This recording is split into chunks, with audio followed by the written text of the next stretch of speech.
네, 안녕하세요. 여러분들 반갑습니다. 금융과 에너지 업종을 누구보다 쉽게 알려주는 데이어 멘토 권혁철입니다.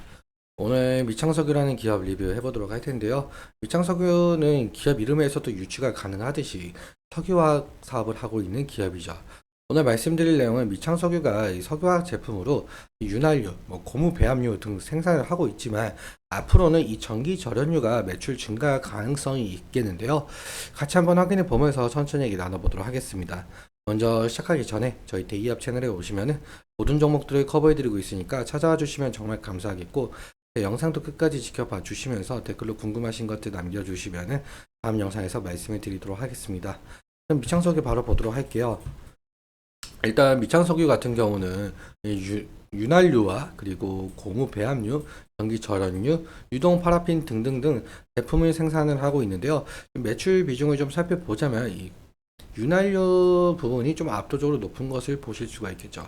그런데 제가 오늘 말씀드릴 부분은 앞으로 이 전기 절연유가 이 매출 비중이 그나마 좀 늘어날 가능성이 있을 것 같아서 말씀을 드리려고 하는데요.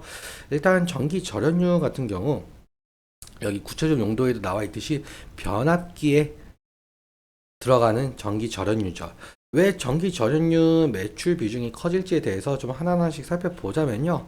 일단적으로 전기 절연유 같은 경우 OT라고 불리고 있어요. OT. 오일 오브 트랜스포머, 즉 변압기 오일이라는 뜻인데요. 보통적으로 변압기 같은 경우 유입식 변압기와 이 몰드형 변압기로 좀 구분이 되고 있는데요. 이 전기 절연유 같은 경우 여기 유입식 변압기에 충진이 되고 있는 절연체이죠. 사실 여기 유입식이라는 말 자체가 기름유 자 해가지고 오일이 들어간 변압기라는 소리인데요. 그렇다면 왜 변압기에 오일이 들어가는지도 좀 살펴봐야겠죠. 변압기 내부를 좀 간단하게 보자면 여기 구리선으로 이루어지고 있는 이 코일이 존재를 하고 있는데요. 변압기도 어떻게 보면은 전도체이다 보니까 전기가 흐르고 있잖아요. 이 전기가 흐른다면은 변압기를 관리하고 있는 이 전기 기사분들은 이 전기에 감전되는 사고가 발생을 할 수가 있겠죠. 그래서 이 전기 절연유로 전기를 통하지 않게 절연시켜 주는 건데요. 또 변압기 같은 경우 고압의 전기가 흐르면서 여기 코일에 열이 발생하게 되는데 이 열을 냉각시키지 않으면 과열이 일어나게 되고 그리고 곧 폭발 사고가 일어날 수 있는 상황이 발생하게 되겠죠. 그래서 이 전기 절연유를 충진을 하면서 가열되는 코일을 냉각시키는 용도로도 사용이 되고 있습니다. 그래서 이 유입식 변압기에는 필수적으로 전기 절연유가 필요한데요. 앞서 말씀드렸다시피 전기 절연유 수요가 늘어날 가능성이 있습니다. 그 이유에 대해서는 여러분들도 아시다시피 지금 현재 AI 시장은 급격하게 커지고 있죠. 그런데 이 AI 산업 같은 경우 전력을 상당히 잡아먹게 되고 있는데요. 실제로 이 오픈 AI CEO인 샘 올트먼이 AI 시대는 훨씬 많은 전력이 필요하다라고 했을 정도로 현재 AI 데이터 센터는 기존 데이터 센터에 비해 3배 정도 전력 수요가 증가가 되었고, 앞으로 AI 산업이 더욱더 발전을 하게 된다라고 한다면 2027년에는 결국 한 국가 연간 소비량과 맞먹을 정도로 AI 산업은 전력을 상당히 잡아먹게 되는 부분이 있습니다. 그럼 여기서 필요한 것은 바로 전력망 확충이겠죠. 사실 태양광 발전이든 풍력이든 원자력이든 화력이든 변압기는 꼭 필요한 존재인데요. 왜 필요한 존재냐라고 해본다면 사실 이 전기 같은 경우는 여러분들도 아시다시피 발전소에서 만들어지면서 가정이나 회사까지 오게 되는데 이런 과정을 좀 거치고 있어요.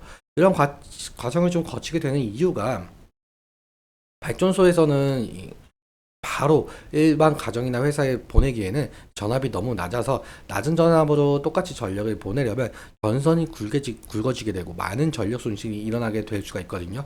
그래서 우리나라 같은 경우 발전소에서 약 한 11kV로 만들어진 전압을 변전소에서 765kV까지 승합을 시켜요.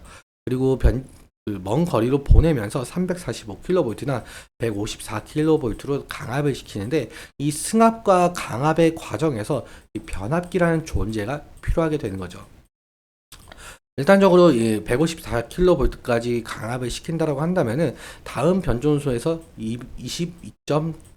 22.9kV까지 낮춰야 우리가 길거리에 있는 전봇대로 전기를 흘릴 수가 있거든요. 그런데 우리가 흔히 쓰는 전기는 220V잖아요. 여기서 우리가 흔히 보고 있는 이 주상 변압기로 220V로 만들어 주면서 각 가정에 전기를 보내는 거죠. 상당히 복잡한 과정을 거치게 되는데요. 다시 말해서 전력 인프라망 구축에는 상당히 많은 변압기가 들어가고 다양한 종류의 변압기가 들어가게 되겠죠.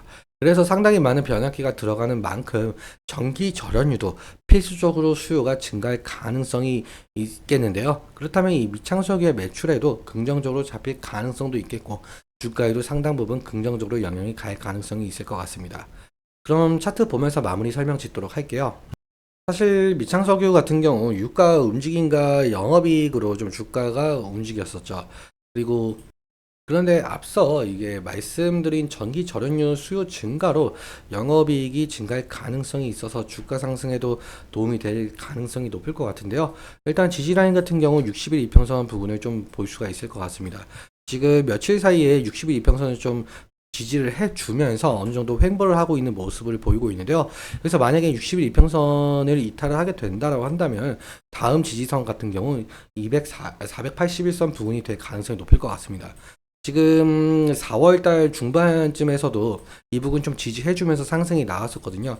그러니까 1차적으로는 60일 이평선 부근이고 2차적으로는 481선 부근이 될 가능성이 높을 것 같습니다.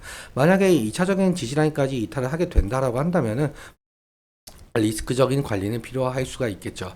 그리고 상승시 차트를 좀 보면은 상승시에는 이 과거 차트를 보자면 거의 상단 부근에 좀 위치해 있거든요. 그래서 상승시마다 이 매물 출회, 즉 차익 실현 매물이나 원금 보존 매물이 나올 가능성도 있을 것 같습니다.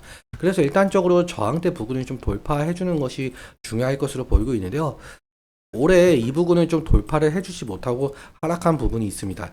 그래서 이 부분 좀 확실하게 돌파를 해주면서 나아간다면은 다시금 상승 추세로 넘어갈 가능성도 있어 보이고 있죠. 일단 오늘 수급도 함께 살펴보자면요. 위장석유 같은 경우 한 달 사이에 외국인과 기관의 매수세가 좀 보이고 있죠. 반대로 지금 개인은 매도세를 보이고 있는데요. 다시 말하자면 외국인과 기관의 매수세가 좀 상당하다 보니까 이 매수세가 매도세로 전환이 된다라고 한다면 다시금 조정 기간이 올 가능성도 높아 보이고 있습니다. 그리고 특이하게 지금 기타 법인에서 지속적인 매수세가 나오고 있는 것으로 보이고 있는데 사실 기타 법인 같은 경우 공시가 나오지 않는 이상은 누가 매수를 했는지 모르니까 이 부분도 좀 지켜봐야 되는, 유념하게 좀 지켜봐야 되는 부분이 있는 것 같습니다. 오늘은 여기까지 말씀을 드릴 텐데요. 오늘 내용 여러분들께 도움이 되셨다면은 구독과 좋아요 부탁드리고 오늘 말씀드린 내용과 차트적인 부분에 대해서는 제 개인적인 견해가 있을 수밖에 없기 때문에 여러분들의 주관적인 견해와 함께 투자하여 현명한 선택하셨으면 좋겠습니다. 오늘도 시청해주셔서 너무 감사하고 지금까지 멘토 권혁철이었습니다. 감사합니다.